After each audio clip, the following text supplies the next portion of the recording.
Alright, today I'm going to mail out Christmas cards to two important members of the family on Linda's side and my side. And then I have to go by Kohl's and get Linda's gift. And then I'll head back and get ready for delivery. Alright, it's 60 degrees Fahrenheit, 204,765 miles on odometer. I got it wrong. I said 3 when it was 13, but I mean on the tail end of it. And then there's December 19th, 2023, and welcome to the Please Subscribe Show. Hello, I'm Cole Spivey. Welcome to the Please Subscribe Show. It's created by Linda, my wife, and I about 3.5 years ago in Carrollton, Texas.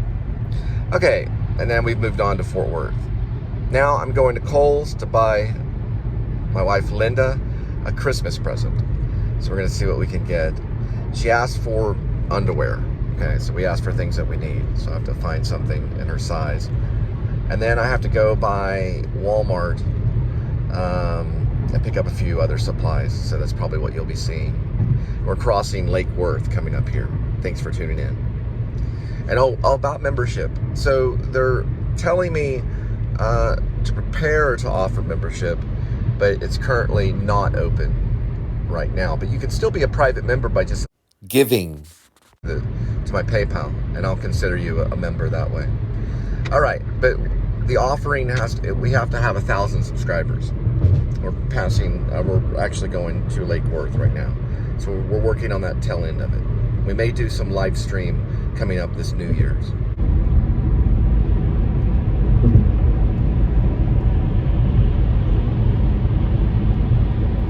And that's Lake Worth. Skyline of Fort Worth.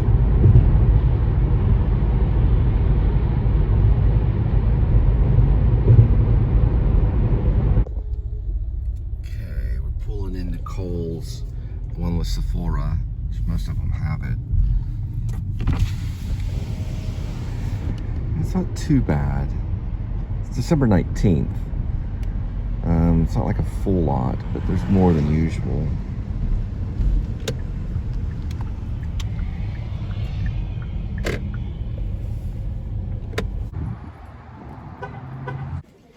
So you immediately walk in and Christmas wrapping paper.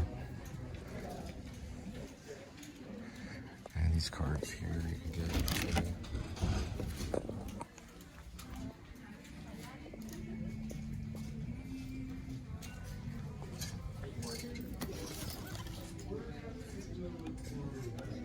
This is a good idea to make popcorn. It's cheap to make and people actually buy it. I've been thinking about this as something. Sometimes it makes it into the market, but popcorn's a very good sales idea. To be honest, I've been married twice and divorced twice, and Linda and I are married under the blood of the Lamb. I've never bought a pair of women's underwear, I don't think, in my entire life, so this must be something special. But she gave me her size, so I'm not going to share that with you. But that's what I have to go find.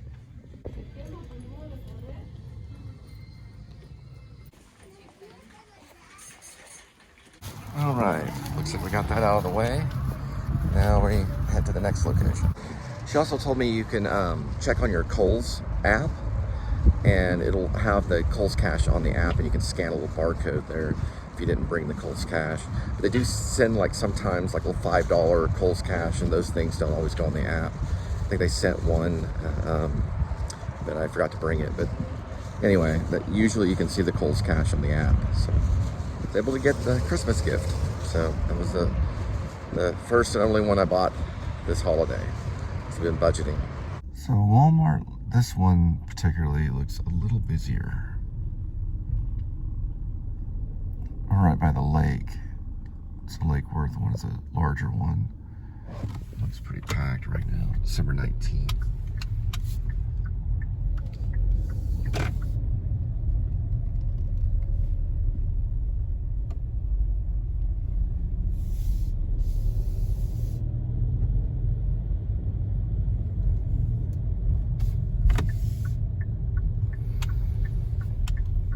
from Illinois right there.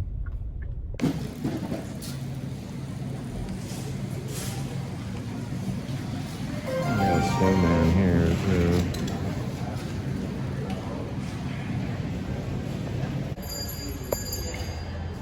Gotta get another basket. Baskets are really kind of dragging. I don't know.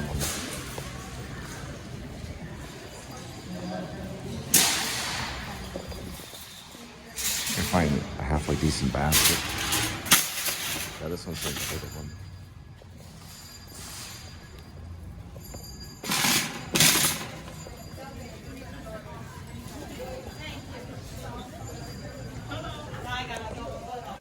And find your fa la la la thing. It's 4 la la's. Just picking up a few supplies. I gotta get something for Linda. Box sounds like $1. These are like $6.94. Nail brush is $1.90 something.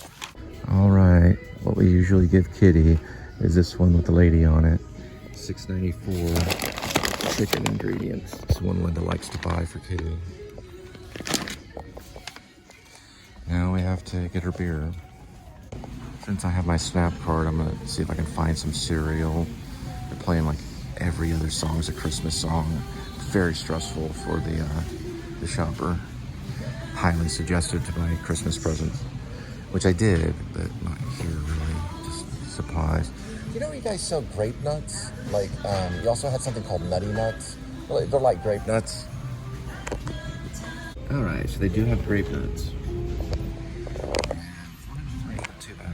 This guy just put in the beer stuff. So I think she's going with Keystone. She usually gets this, but she's trying to cut back. So this is less right here. All right, headed out.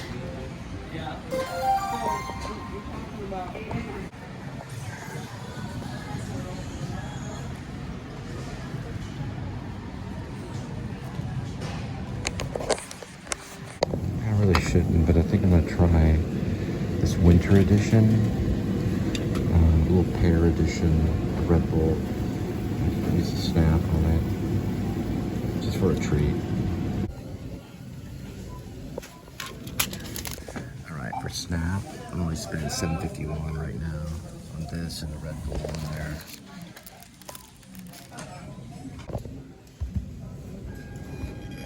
I'm using like a few different cards for this stuff. All right, and for the final card, the cat chow, mop, razors, peroxide, and the nail brush. $1.42 comes to $17.56.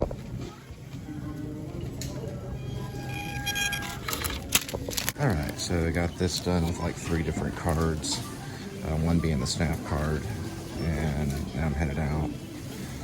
And also for you guys that want to go to the Salvation Army, they're very popular at Walmart. They do have a scan. And also volunteer as well. This is what they're ringing one on the one's ringing a bell on the other side right there.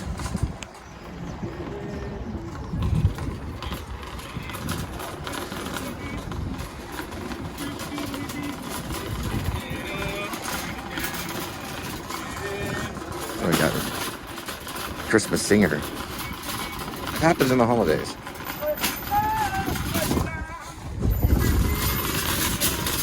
Happens in Walmart parking lots, though. You have these singers that come out. Sometimes they bring their instruments.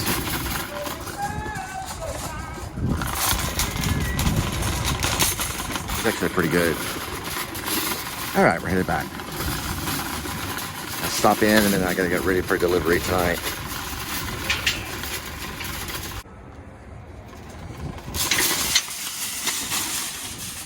Cart corral.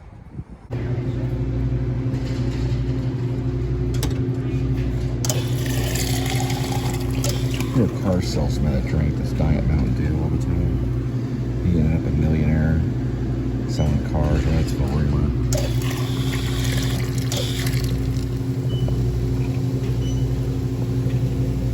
So what I've heard about Christmas anxiety is that people feel that they're kind of being forced to Christmas shop. And the idea behind it is that you can always give a free gift, or even just a Merry Christmas to somebody. You know, that can be a gift, just to say Merry Christmas to somebody. You don't want to feel pressured where you have to buy into consumerism and go out and just buy stuff. You actually want to kind of get out of the habit of that. But people do it, and it does create anxiety. And they've made movies about it and everything. And it's tough to get through. But your best bet, just know that you're right. God never said that you had to go out and buy Christmas gifts for people. But he did say that you had to be nice. So as long as you have Christmas cheer in your heart, then you'll be okay. I remember one year when I had, I guess it was the 3 kids, David, Elizabeth, and Gwendolyn, and then my ex-wife, Angel. I bought David kind of an expensive, it's a big wheel set that was about 4 or 5 feet tall. And it was like a station for big wheels, and they spun around and these little tracks and stuff. It's like maybe $100 and something. It could have been $150. I put it on an American Express card back when I had American Express, and they shipped it to me. It was like Amazon or something. I think it was Amazon, and it felt nice to do. You know, it felt nice to buy him a gift. But David likes to reassemble things. His mom thinks he might be an engineer or something like that. So every day when I'd get back from work, from the bank, he'd have it completely disassembled almost, and then we would have to reassemble it together, or I would reassemble it for him, and he'd watch me reassemble it, and then we would play. You know, we would get the race cars going.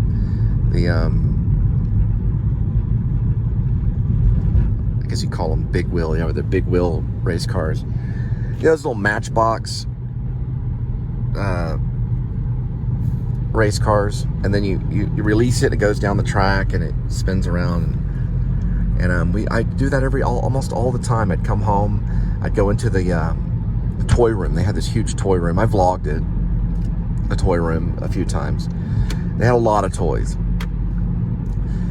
and I would reassemble it for him, and then he would help me reassemble it, and it was like a thing that we had to do.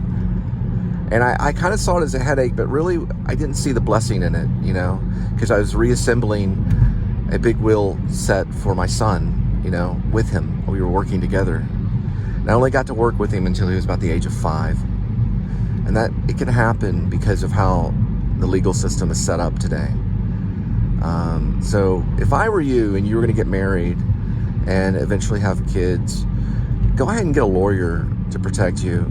The prenuptial is not going to protect you from everything.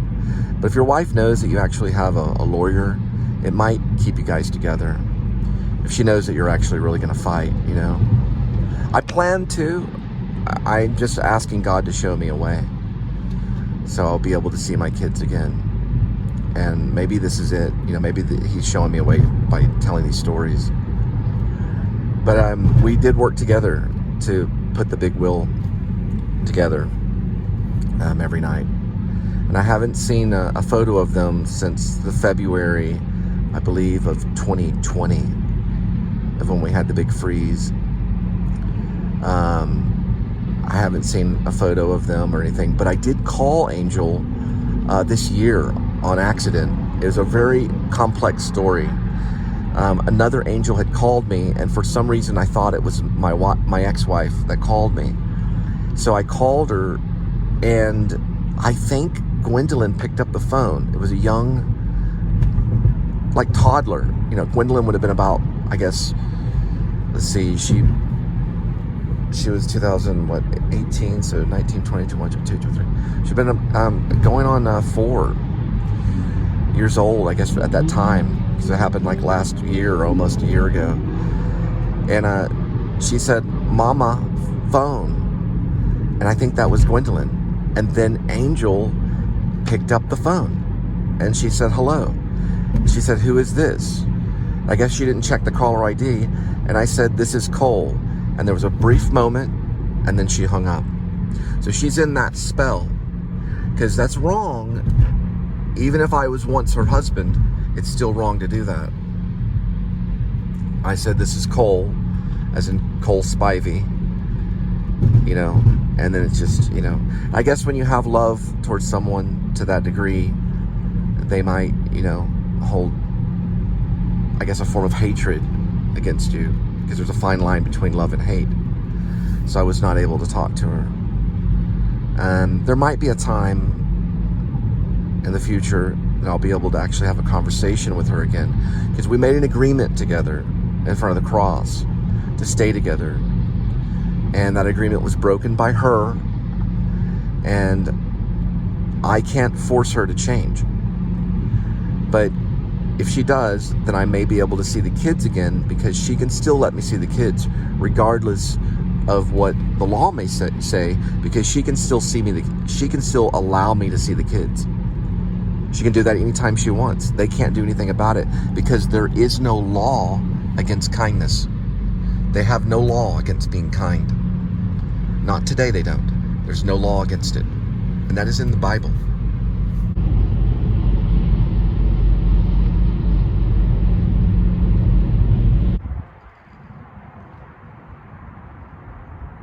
All right, it's December 19th. Kitty's laying in the bed. All right, Kitty. It's too comfy for you. I'm putting right here on the foot of the recliner. This thing I got at Walmart, stuck in the reclining position. It's kind of hard to see. But I can close it, but then I have to go underneath, and really I shouldn't even. It's sad that I even have this thing. I've had it for quite a bit of time. I bought it at Walmart. It's stuck in this position. But, it's still a chair. But I might get another one if budgeting changes. That's where Kitty usually sleeps if he's not on her bed. Right, Kitty? All right. Now remember, for today, you've got your scratching pad. And then this thing right here, which is your little cat condo. It's 2 levels. And the whale shark tunnel. Right? I gotta get going. All right.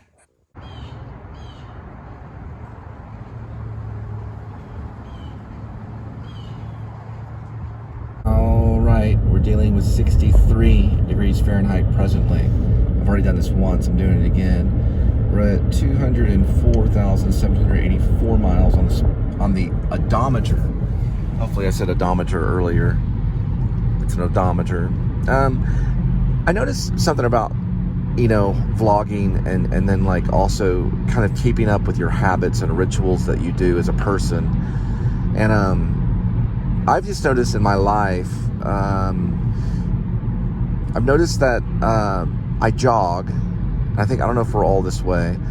And then once you're in a relationship, I find that because of time, it's easier to kind of go on a walk together. Linda and I would go on the track sometimes and walk around, which I think is a big anxiety reliever. We'd walk around the track like 4 times or sometimes 5 or 6 times. And I think we were doing it maybe like once or twice a week, sometimes, around the track. And then we had another place in the neighborhood that we sometimes would walk around together. And I've noticed that when I do that, my anxiety level changes. And I've been thinking about it a lot. It's one of the reasons why I bought that Midnight Oil song from Apple Store or the Apple iTunes. Sometimes I do that when I'm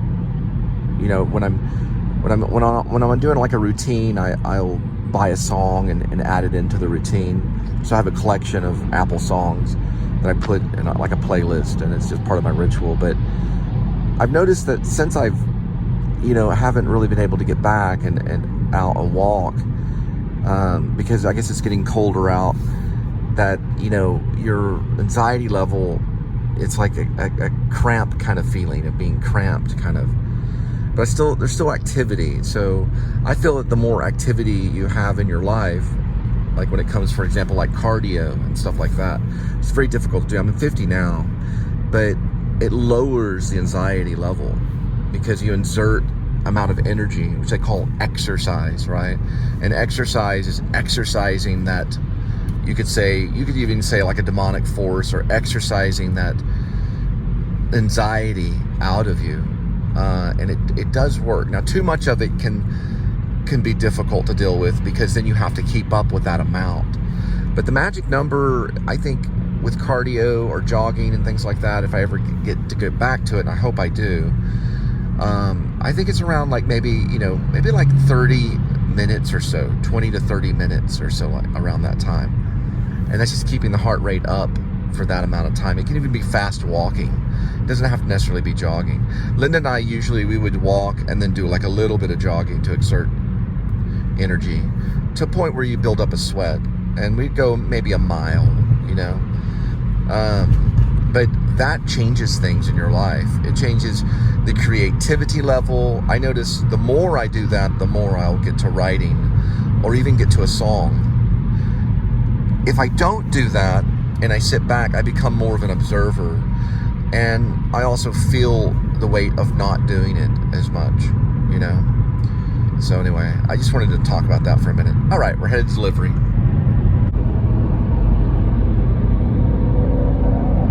So I did read more about Peter Garrett, and the tragedy did happen to him as a teenager. His father died of asthma, and as a young man in his 20s, his mom and his house, or the house that they were in, caught fire, and the mom was upstairs, and she succumbed to the fire, and Peter Garrett was able to escape. And then later he was able to respond to an advertisement or to request to become a singer in Midnight Oil, which they originally called the Oils. They were started in like 1971, 72. And they had, I believe, I have to go back and look at their their discography. Is that how you say it? Discography. It's their music, their albums. But I have one album called 10-9-8-7-6-5-4-3-2-1. That's one of the albums they have early on. But I think their first album was called Midnight Oil. And I've listened to their early stuff, and it's actually really good. They're a really good band. One was called Power. And the Passion. Oh, I wish I could remember it. I know the word Powers in it.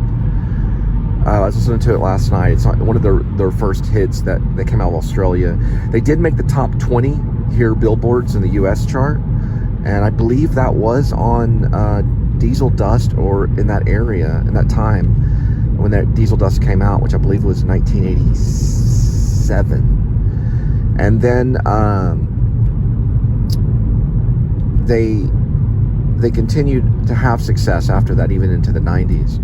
They weren't real popular in America in the late 70s, but they did get attention in Australia. They call Australasia. In that area, they did very well. Okay.